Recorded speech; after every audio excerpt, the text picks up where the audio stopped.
Olá, meus amigos e minhas amigas, eu sou o professor César Bodão e estou aqui para mais uma dica do Bodão de hoje. Hoje vamos falar sobre o sujeito. Então vamos lá. O que é o sujeito? Aquele já básico, velho e bom 5 segundinhos? Tá. Então, você diz aí, se você disse que o sujeito é aquele que pratica ação, claro que você errou. Não é aquele que pratica ação. Ah? Você aprendeu aí faz tempo que o sujeito é aquele que pratica ação? Não é. Esquece isso aí. Esquece isso aí. Por quê? Porque quem pratica ação tem um nome, tá? E olha, antes que você fale alguma coisa, ação significa o quê? Movimento. Ação pressupõe movimento. Para ter ação, tem que ter movimento. Não tem como ter ação se não tiver movimento. Então, olha só.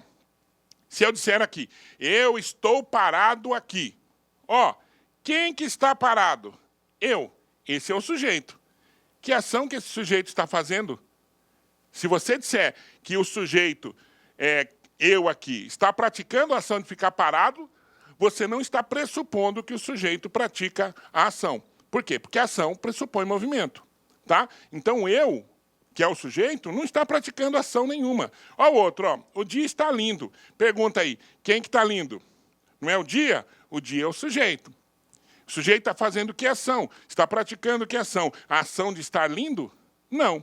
Então você pode perceber que sujeito e ação são coisas diferentes. Olha, quem pratica ação tem um nome. É o agente. Quem sofre ação também tem um nome, é o paciente. Quem pratica é o agente, quem sofre é o paciente, tá? Então vamos ver sujeitos que praticam ação, ó. O atleta pulou. Pulou, indica ação, certo? Então aqui, o sujeito está praticando a ação. Lembre que sujeito e quem pratica ação são coisas diferentes. A garota correu. A garota está praticando a ação de correr e o professor escreveu. O professor está praticando a ação de correr. Notem que aqui nós só temos o agente, não temos o paciente. Mas é possível ter, numa mesma oração, o agente e o paciente. Nesse caso, quem riscou? Quem praticou a ação de riscar? O Pedrinho.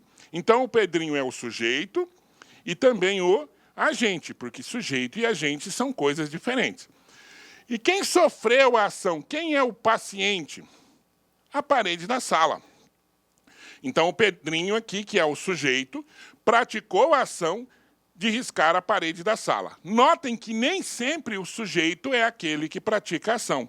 Eu poderia dizer também, de outra maneira, que a parede da sala foi riscada pelo Pedrinho. Ó, quem que foi riscada agora? Quem é o sujeito? A parede da sala. Notem que agora a parede da sala não pratica mais a ação. Na verdade, ela continua sendo paciente da oração anterior. Tá? Ela está sofrendo ação, mas ela é sujeito. Então, ele é um sujeito que sofreu a ação, é um sujeito paciente.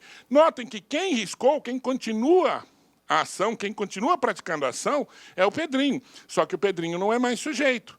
Mas ele continua sendo quem? O agente da ação. Então, aqui nós temos um sujeito, paciente, e o agente aqui. Na oração anterior, nós tínhamos um sujeito, agente, e o paciente aqui. Tá? Então, qual a melhor definição de sujeito? Se o sujeito não é aquele que pratica a ação. Ó, existem várias, mas eu prefiro esta.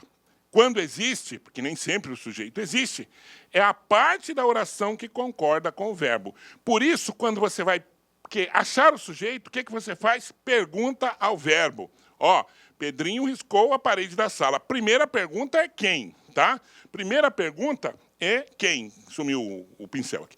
Primeira pergunta é quem, ó. Quem riscou? Pedrinho, tá?